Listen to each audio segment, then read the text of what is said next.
All right, so as always, let's finish off with a little teaching from my Bible. This one says, "The Lord sits enthroned," and it takes inspiration from Psalm 28 to 30 and Genesis 6 to 7. It kind of is a little, I found it very appropriate for what's happening right now, especially with, I think we've all heard about what happened in Nepal. My heart goes out to those people and I'm praying for those people over there.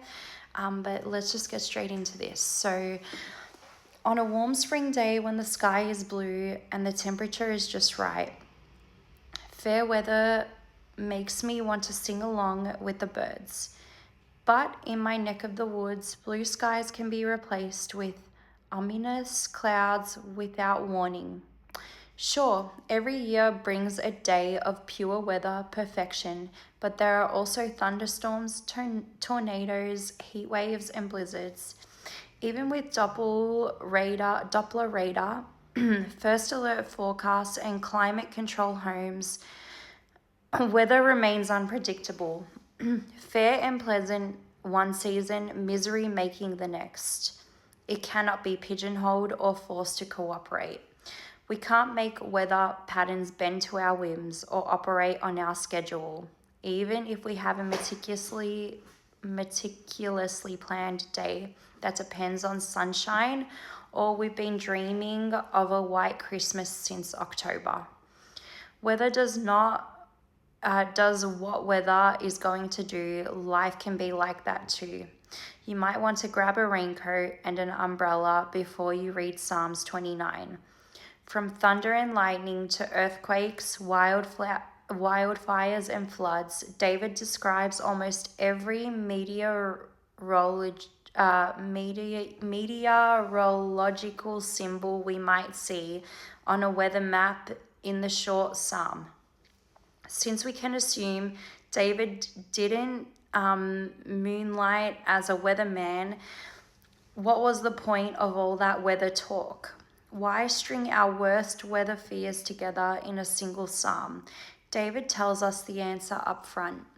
Ascribe to the Lord you heavenly beings. Ascribe to the Lord glory and strength. Ascribe to the Lord the glory due his name. Worship the Lord in the splendor of his holiness. David wants to give God his due. God is glorious, more glorious than a beautiful sunset or a perfect cloudless afternoon. God is strong, stronger than straight line winds or the blaze of a raging forest fire. The Lord sits enthroned over the flood. The Lord sits enthroned, King forever. Even as creation was ushered in with an expanse of waters, God was there, seated on his throne and speaking word into life. And later then, humanity's rebellion was so offensive, he needed to wipe the slate clean with a flood. God was still seated on his throne. No matter what happens in our own lives, whether the proverbial sun is shining or we're hunkered down praying for a storm to pass, God remains in control and on his throne. The universe he created is still firmly in his hands. We can declare his goodness in rest and rest in his care, whatever the weather. So sorry, I wasn't, I couldn't, my reading wasn't that clear today, but it's so true, everything that's happening right now, God is still in control. And I know it can be so hard because we're watching videos of like these insane floods that happen in Nepal.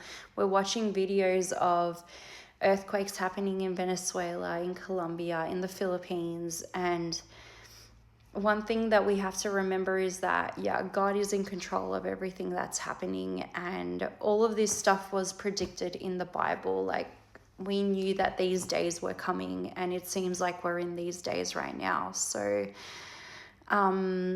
but still, I just urge you guys, please pray for all of our brothers and sisters around the world who are in these areas, who are in these, like, especially these affected areas. And as always, may God bless you all.